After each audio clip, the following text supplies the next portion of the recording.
Simple truths. And this is basically, we've done this a lot of times actually, this exact idea, which is overcoming limitations. Text 5? Page number. Okay, we're starting at page number, if you want to know what page, it's page number 116. That's where we start. Start at 116.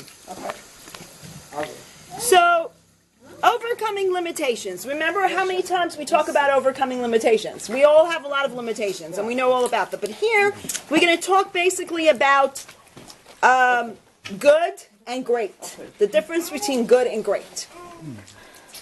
Now, if you look at page 116, there's an exercise, and it says, name 3 things about yourself that you are proud of. Which things are you proud of yourself? You can name them out loud or you can think them in your mind. I didn't have pens, so I didn't pass those around. You can either write them if you want. Okay? And the second thing is name 3 people you consider to be great and tell the qualities and achievements for what you admire these people. I want to do that one out loud. Okay, go ahead. Go for it. Ariel. Okay, and What why am I do you, supposed to say? and why do you admire her? Well, of course I admire her. And Why then do you admire 3 her? reasons, right? No, just list any amount of qualities, whatever you think. Doesn't have to be 3. You have a heart of gold, just like your parents. And your entire family on both sides. You're an artist in and out in absolutely everything that you do, from cooking to jewelry making to oil painting, truly, or whatever that medium is. Acrylic, thank you. It doesn't matter what you touch, your art shines through. That's number 2. I feel like it's Thank my you. birthday. I know, I right? know, I like what I had. I'm sorry. She's And shy. number 3, you're just like your mother and your father. You never give up.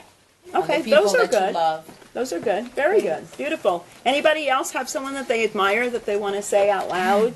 You Yeah. mean Go ahead. My dad. about Your dad. somebody? Okay, about and what are the somebody. qualities that you admire in your dad? He is so wise. He's like, he is extremely wise. So that's you admire him as a wise person. And I admire you for being as wise as my dad is. Oh my goodness, thank you. Amen. Thank you. I admire our Rebbetzin, but I will be make it characteristic in Russian. They will be Okay, so say it in Russian. Go ahead. I'm listening. Значит, я восхищаюсь ее мудростью, ее работоспособностью, потрясающими человеческими качествами жены и матери, потрясающими качествами по отношению к каждому, кто к ней обращается, она имеет терпение выслушать, очень мудро ответить на то, что ее спрашивает. И, в общем, понимаете, вот в своей жизни я встречала очень много людей, те, которые достойны восхищения. Вот я ее ставлю на первое место.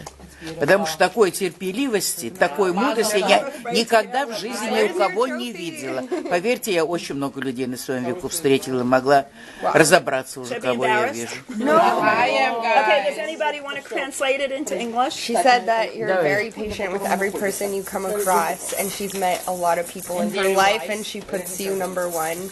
And she said you're one of the most significant people she's met in her life. And a great wife. Характеристики, передайте ей именно характеристики, которые меня восхищают. То есть ее мудрость, работоспособность, терпение, терпеливость, вообще все абсолютно. Вот я говорю, Спасибо. Okay, I think we're going to go on because I'm getting unfortunately, they not can tell you everything, my characteristic about you. It's okay. You got that's enough. I don't need to go any further. It's embarrassing, but okay. Okay. So when we get this idea of greatness, sometimes we look up to people because of their athleticness or their professionalism, or people dream to be like certain people. And you think to yourself, what else should I do to become great? Now, the question that we have now is what makes one greater? Okay, so maybe we have a lot of great people, but what makes somebody greater? So, the perspective of the Torah about greatness, it's not what you do, but who you are as a person. It's all about your potential. What you do is very external. Who you are is internal. And that's what really shows greatness. If you remember the last class, what did we focus on? We focused on our weaknesses and our callings. Now we are going to focus on our strengths. Not to be complacent with where we are right now, but to continue to grow. Because if we stay in the same place, and if we're inborn with certain traits, and we just stay that way and be complacent, meaning it's okay, this is who I am, then we don't grow greater. We stay the same all our lives. Mattie, I have a question. Yes. Like you said, it's not what you do, it's who you are. But like, I was just thinking, what if like greatness is like taking the inside and putting it outside? Like if you're a humble person, everything you do is with humility then. Right. So in other words, it's who you are becoming what you do. Okay. That's how, if you want to say it that way, that is what it is. Originally, it's who you are. Because without who you are, it doesn't help. Because if I do something in my life, it doesn't mean that I'm so great. But if I take my talents and I use every part of me to do something, then that would be great. But in order to become, let's say, like humble, first you have to like do it, even though you don't necessarily believe it in your mind, and eventually it'll like be that way, right? You mean to do? Okay, so that's a little bit slightly different than becoming great. That's more of what my actions are important. Right, it's a whole different little thing on the side. So let's continue, and then you'll understand what I'm trying to say. Okay. Because until we get to that point. So look at page 117. Okay, text number 1. It says, good is the enemy of great, which is very interesting. And that is one of the key reasons why we have so little that becomes great. We don't have great schools, principally because we have good schools.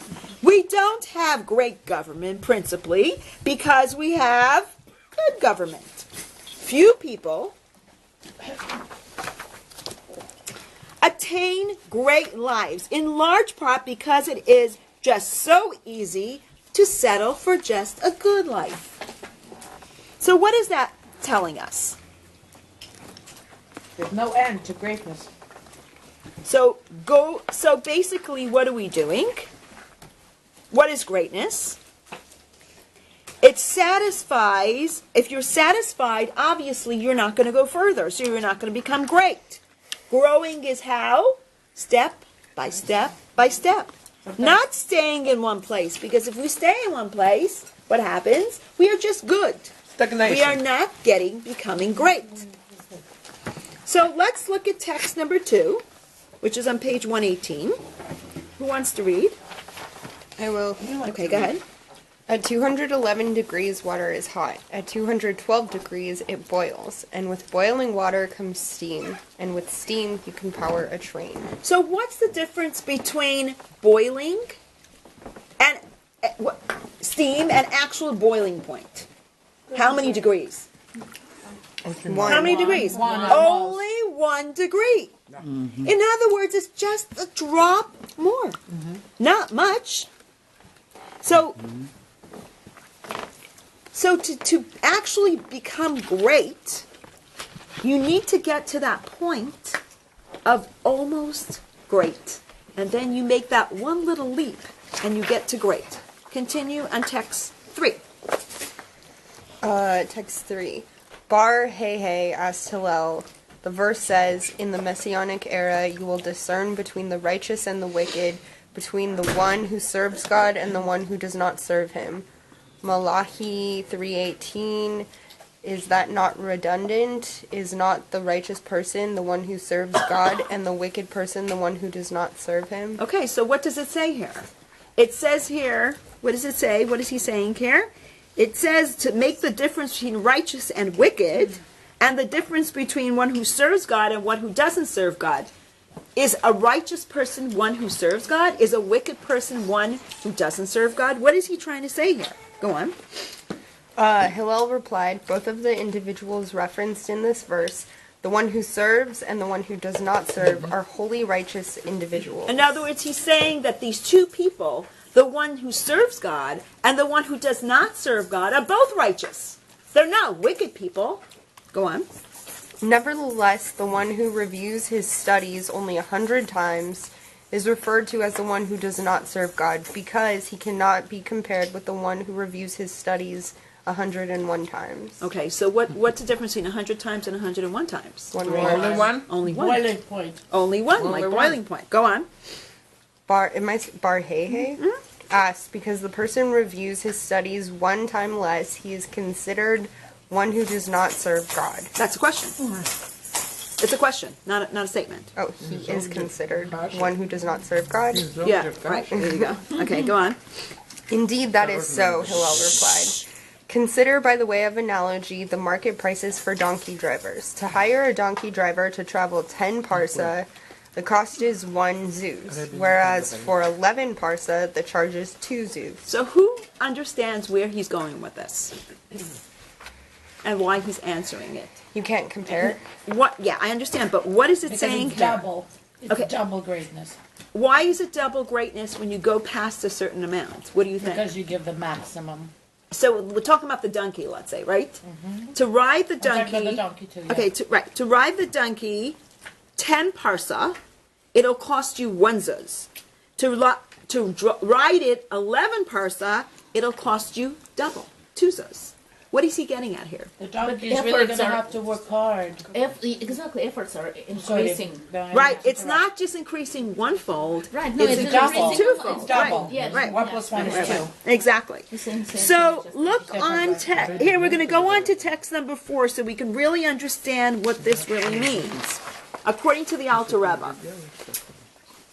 Does someone want to read about the Alter Rebbe?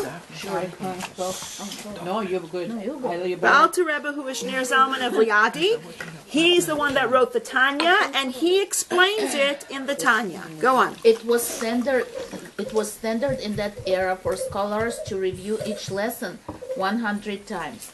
The Talmud compares the difference between one who reviews 100 and 101 times to the difference in rates at the donkey driver market. While the price for a 10 parsa hire was 1 zuz, the 11 parsa hire cost 2 zuz, because it exceeded the standard. Right. In other words, what was the standard during the time of the Gemara to study the Gemara? How many times was the 100. standard? 100 times. Could you imagine studying it 100 times? It's not like now we have the computer. It just be gives us the awesome. information. In order to remember it, they had to study it 100 times. Wow. What happens if a person studies it 101 times? That's not Then you standard. can Then teach he is it above now. the He's standard. above standard. That means he is becoming greater. Right? Why is he becoming greater? What's that difference in one step? Double. The double. In other words, what he's doing is he is going out of his own comfort zone. Usually everybody goes 100 times, and here it's 101 times. Same thing as the donkey. The donkey is going in out of his comfort zone after he goes past 10 parsa. Then he goes 11, he's already so far away from that comfort zone that he gets really far, and that's why it costs double the amount. To go on. The 101st review, which is more than the student's routine, is equivalent of the previous 100 reviews combined. In fact, it surpasses them, for by its virtue alone, this student is considered the one who serves God. Right. See? So in other words, why is he considered the one who serves God? Because he goes his Out of his extra comfort mile, zone. an extra mile to serve God on a higher level that he himself can't even reach. It's higher than what usual people can reach. Okay, so we understand, number one, that people, how do we go from good to great? Anybody? Double. Comfort zone. Go out of your comfort zone, right? Beyond effort, that's beyond your comfort zone. An example?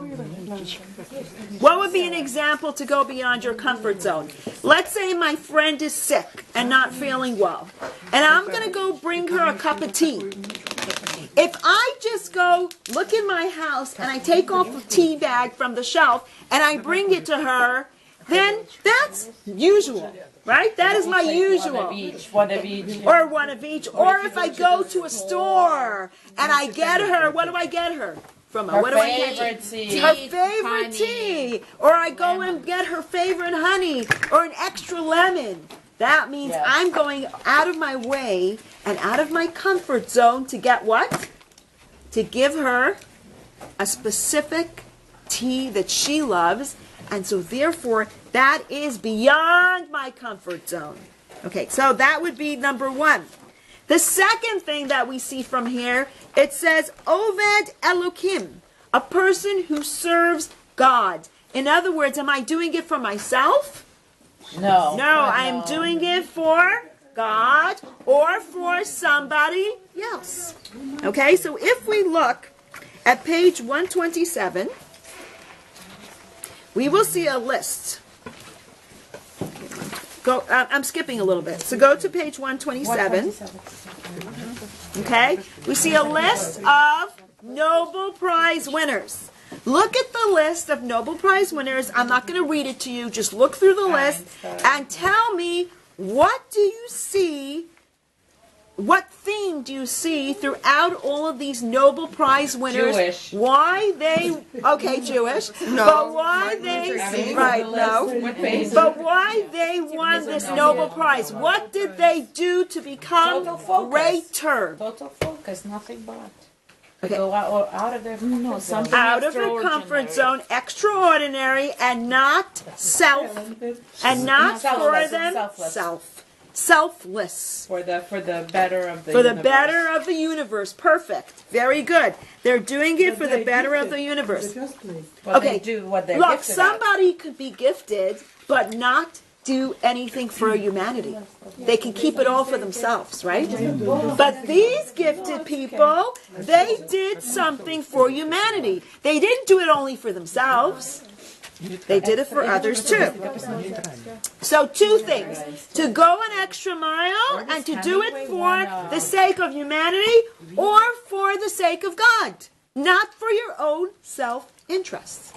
That's the bottom line. Those are the two They things that we jeopardize have. themselves for the better. For the Okay, universe. so now we see that in the secular world. I'm actually going to give you some stuff in the Jewish world, which does not say it in your book, but I think it's important for you to know that. Give an example. We know that what is coming up soon? Pesach.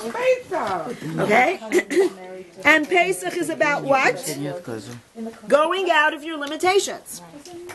Now, the story of Pesach, the way beginning of the story of Pesach, starts with somebody who went out of their way to save a baby. Do you know who that is? The Pharaoh's daughter. The Pharaoh's Pharaoh's daughter. daughter, Very that's good. right. Perfect. That's excellent. Batya, the Pharaoh's daughter, there was a baby in the water, in the river, baby Moses, and she stretched out her arm. A mile away. And what happened?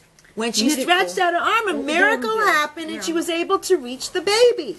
Because she went out of her comfort zone, not about herself, but about that child. And she saved that child. That is a hero, according to the Torah. Isn't Batya a Jewish name now? Yes, it is. Because just to honor her? Yes, Or- and the same thing with Alexander. Oh, it's a Jewish Yeah, name? Alexander, there is Jewish children that are named after him Oh because yeah, of what he Alexander did. the Great. He Yes. bowed to the Jewish people. He didn't Right. conquer them. The only didn't thing he didn't conquer conquer was the Jews. So they name after him too. So there are names like that are given to to Jewish children because of the people who went an extra mile and did things selflessly. Wow. So my firstborn is Gabriel Alexander. Beautiful. For that. Yeah, yeah. Okay, so who else? Who else in the same? Who else in that same part of that story also went an extra mile? There were also another 2 women that went an extra mile. Marie Curie. No, I'm talking about in the Bible, in the Torah. In the Torah, in the same story of Passover. Huh? Shifra and Puah, Yocheved. Yeah, it's a 20-minute limit. So the mother of Moses and the sister of Moses, what did they do that was so special that they went out of their own comfort zone and they were not selfish, they were selfless? What did they do? They delivered babies, but not just delivered babies, they saved the babies. And when Pharaoh asked them what happened, they said, the parents, the mothers, they give birth so quickly, we can't even get there. What could have happened to them at that point? Pharaoh could have killed them. But they were not selfish, they were selfless, and they went the extra mile to save these beautiful baby boys. Okay, so this is also an amazing point, and that was the idea of Yocheved and Miriam. Now, if we see also, today is a very special day too. It's Rosh Chodesh Nisan. On the first day of this month, Moses put up the tabernacle. But he had a problem. He didn't know how to do it. It was too complicated. It was too heavy. So what did he do? He tried. He tried. He went that extra mile to try, even though he knew he couldn't do it physically. And the temple and the tabernacle put up itself. Wow. And this happened today. And this is the special person, Moses, that he went an extra mile, an extra thing out of his comfort zone and said, God, I can't do this, but you know what? I'm going to try. And he put it up. Right, and he put it up. And God helped him. Of course, he helped him at that moment. So here we have this idea that the person does something not for his own sake, but beyond himself. Like you do a mitzvah, not because you enjoy the mitzvah, but you do that mitzvah because God told us to do that mitzvah. It's easy to do a mitzvah because you enjoy it. Okay, so now the question is,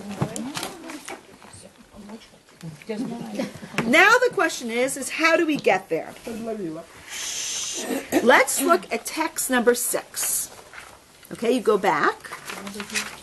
Text number 6 is on 122. 122. Yeah. Do you want to read it, Baron?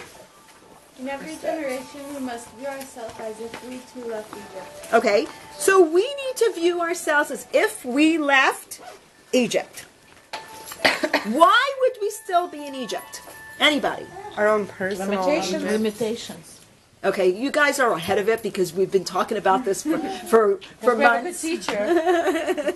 But the regular reason is, the real plain reason is because if our ancestors would have never gone out of Egypt, we would still be there. Okay, that would be this, and also that and also on a little bit of a higher level, that the general souls were in Egypt, so it's as if we were there, because those are all the general souls. Anyhow, that's the second reason. The third reason, which is the more spiritual one, which is what we know, right? We understand that every time we say Shema, twice a day, we remind ourselves of what? Of going out of Egypt.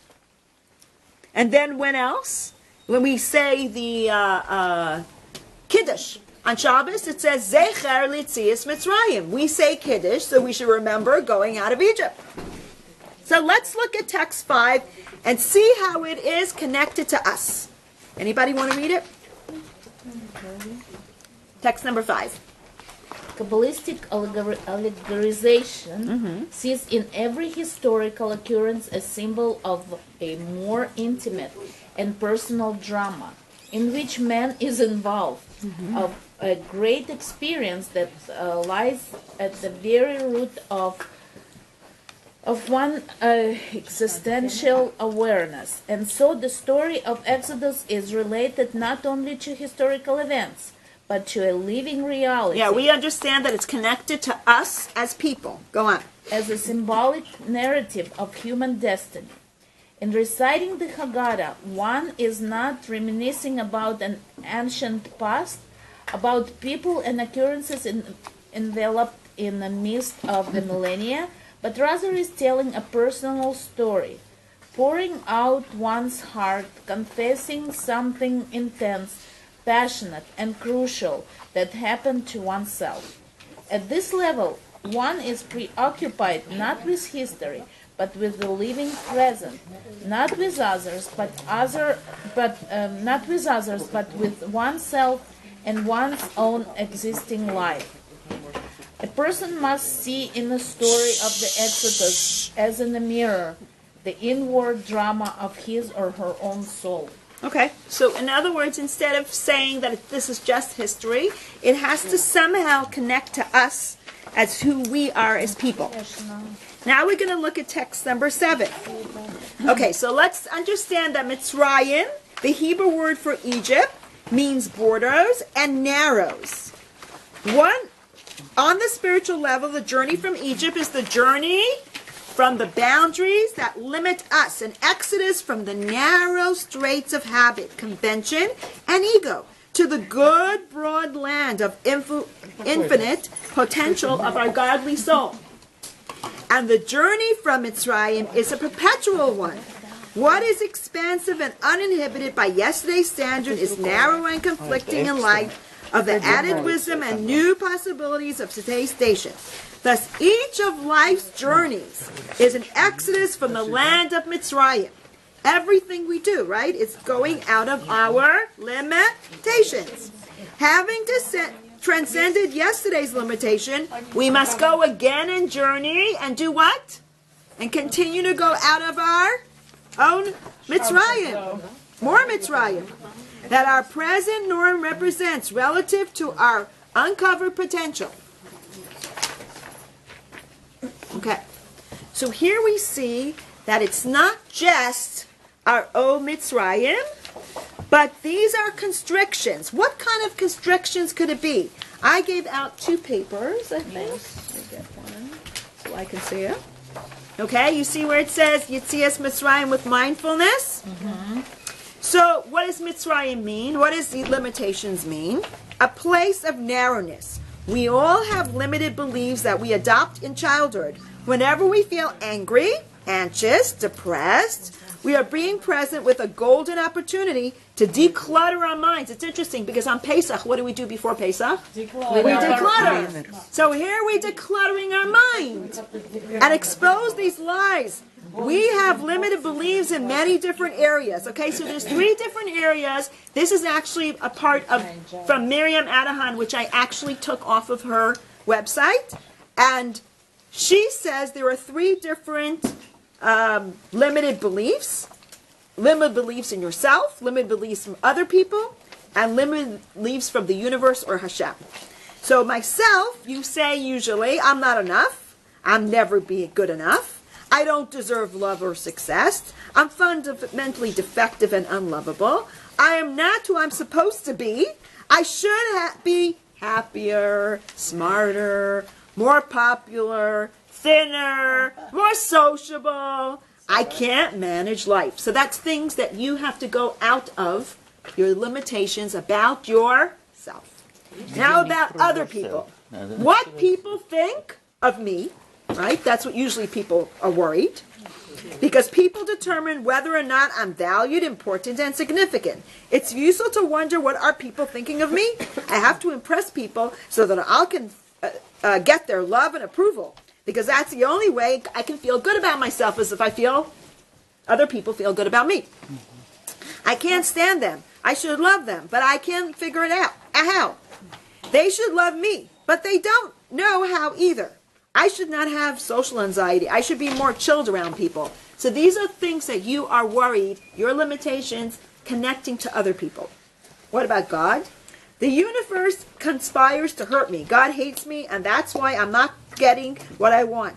God is punishing me. This is actually interesting because I hear this a lot. I'm being punished. These are limited beliefs. These are things that we have to not believe in. Okay, so you can see here there's a love exercise. I guess you guys can do that a little bit later, but one thing that really helps me is that when I want to do something in my life, and I say, I can't do it, it's too hard. The best thing to do, which is I found a very interesting way, like let's say it's the same thing as diving, right? I want to dive in the cold water and it's really, really cold. So what do? I go 5, 4, 3, 2, 1, blast off, boom, and I'm right there. So you can do that with so many different things to get out of your problems, out of your constraints. Anytime you can't get up in the morning, you just go 5, 4, 3, 2, 1, up. That's it. That's the only way it works. And think of other things that you could do that with, because I'm sure that there are a lot of different ideas that people can have to be able to actually go forward with anything in your life.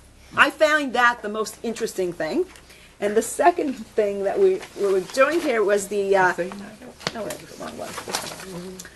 techniques for inner peace, love exercise. So first of all, you locate that stress that's driving you crazy. You observe the stress. And you validate and say, I'm so sorry that you feel that way to yourself. And then you educate yourself inside and tell yourself, it's not dangerous. It will pass. Let's wait patiently until a little wave passes. I love you. I love practicing acceptance. And the interesting thing is I find another way. Now that we're before Pesach and everybody's under stress, you write down with your right hand your stresses, or your left hand, depending if you're a righty or a lefty. So your dominant hand, you write down all the stresses that are bothering you. And with your left hand, you feel God's love. And you say, let's say you say, Mattie, I love you. I care about you, and I think you're doing a wonderful job. And you write that with your non-dominant hand. And you'll see it's very interesting because it actually works. I've tried it a couple of times. It's like as if God is talking to you and telling you it's okay, everything's fine, you'll be good. But if you do that exercise time and time again, you'll see that it'll make you calmer.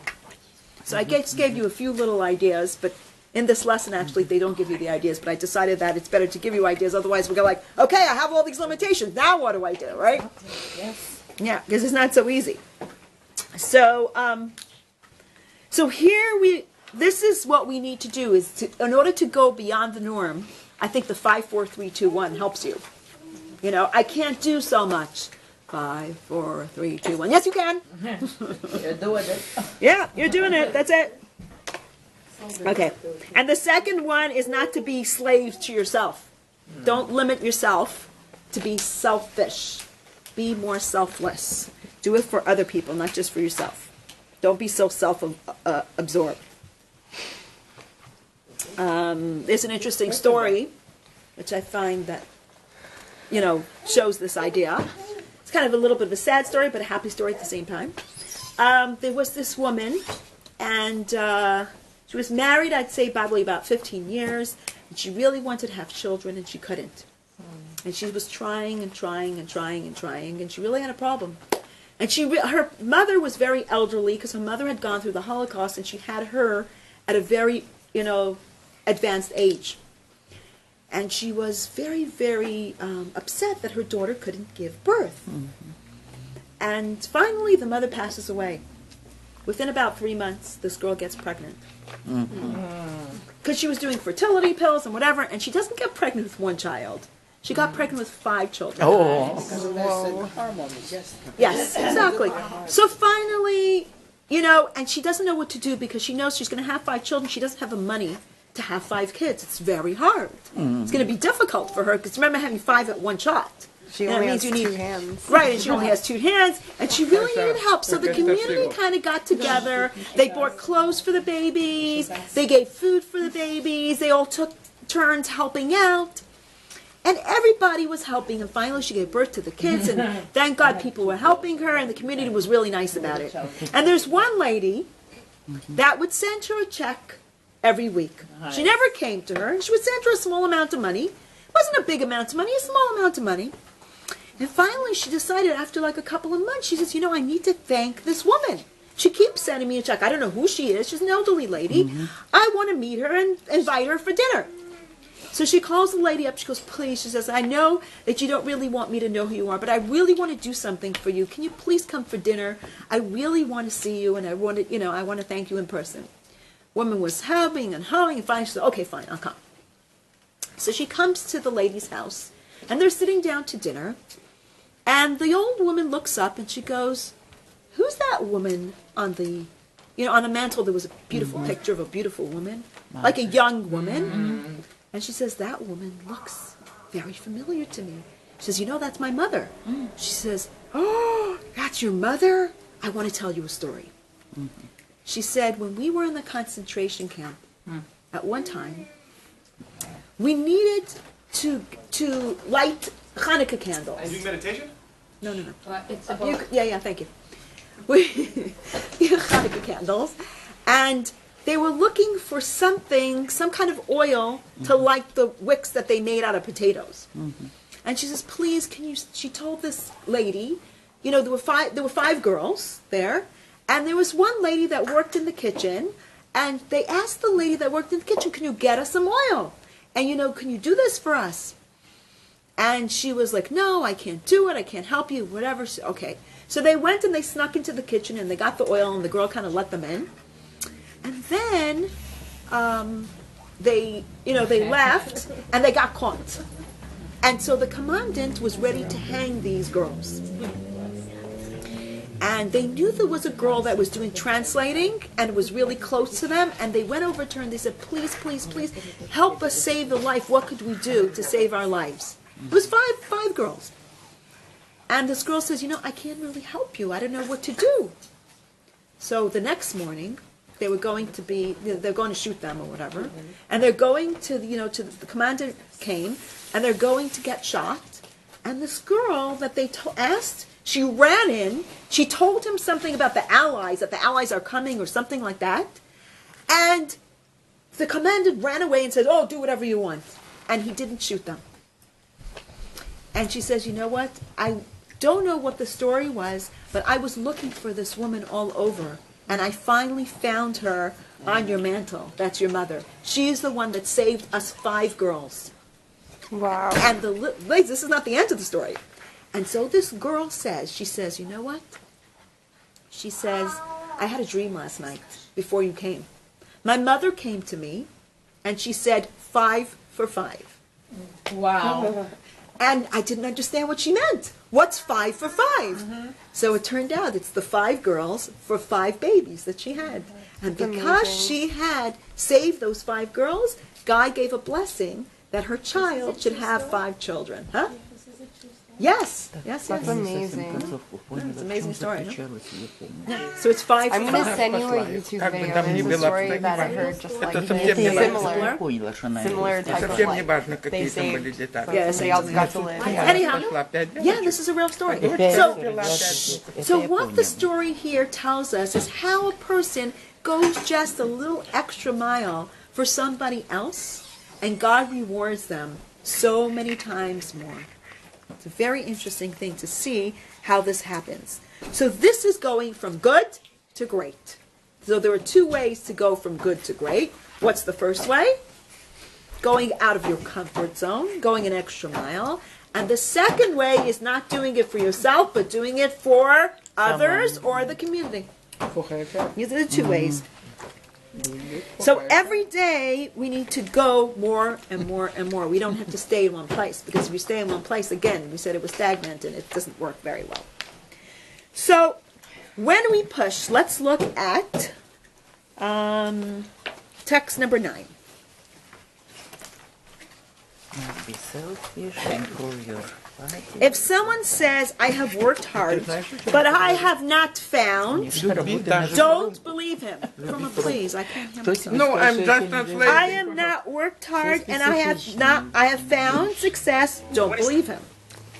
I have worked hard and I have found, believe him. So now the question is, if somebody works hard and they succeed, does that always work that way? Does it always work that people that work hard succeed? Not necessarily, right? But what if we work hard and go an extra mile? Then we will find, not succeed, we will find, in other words, cause, working, and effect, finding. So it's a cause and effect. It's not the prize that we're gaining. We're gaining the effect of what we did extra. So when Use we the do daily something, lives of so other in other people. words, it's Functional. useful for functional for other people. Very good, excellent. And one more. Yeah. If, for instance, you work somewhere, doesn't matter what exactly you do, but you do it for money. Right. But if you know you're good at something and Right. somebody might need your services and they do Can't not have afford money, it. Excellent. so you help them Pro with your bono. work. Right. So you give them a service Yes, free of charge. right. Beautiful. Beautiful. Okay. So with your talent, you use your talent for other people. Excellent. Okay. So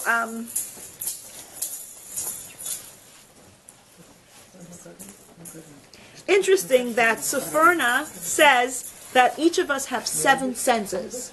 What are the 5 senses that we know? Smell, taste, sight, touch, and Smell, hearing. And what's the 6th sense? Who knows what the 6th sense is? Intuition. Excellent. What would be the 7th sense, which is a very interesting thing? The 7th sense is that God loves you and He's with you. Feeling godliness, feeling the love of God, which is the highest level, which is a 7th sense, which is very interesting.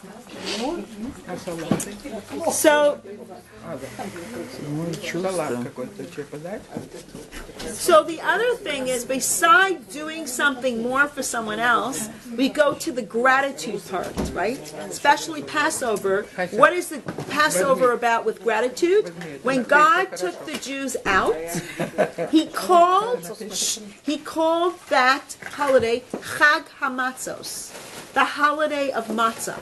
Why didn't He call it Chag HaPesach, the holiday of jumping over? Because God had gratitude to the Jewish people for baking matzah and running out so quickly and not waiting. so to why leave did we Egypt. change the name? Oh, because we have gratitude to God. Okay. We call it Pesach because God jumped over the houses of the Jewish people and didn't kill the firstborn. So therefore, we have gratitude to God and we call it Chag HaPesach, which is interesting. You see it twofold in 2 different ways. Interesting that we do mitzvos. The mitzvos that we do for the sake of God. And so many years of us doing mitzvos, going out of our comfort zone and doing all these mitzvahs for so many years, what are we getting to? Where are we getting to? We can see physically that we're at the end, the time of Mashiach, and how do we get out of that time and space limitation? Anybody can think of how nowadays we get out of the time and space limitation? Prayer. No, I'm talking literally. What do you Getting out of time and space nowadays. Computer. Computers, excellent. Very good. We are coming to an era that we are so close to getting on some way to go, and Oh, we'll I go see. to another side of the world. In seconds. That would be out of space. Time, the same thing. Time is running so quickly. It's not just that. We all have these phones and stuff like that that we can get out of our little limitation. We can be on the other side of the world at the same time we are on this side of the world. And little by little, it's going more and more. So you can see that Mashiach's time is coming to the out of limitation even of time and space, which is amazing.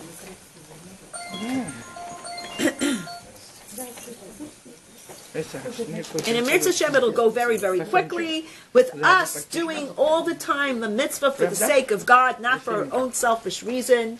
And we try to do more things to help others and not just ourselves. We will get very, very quickly to this time.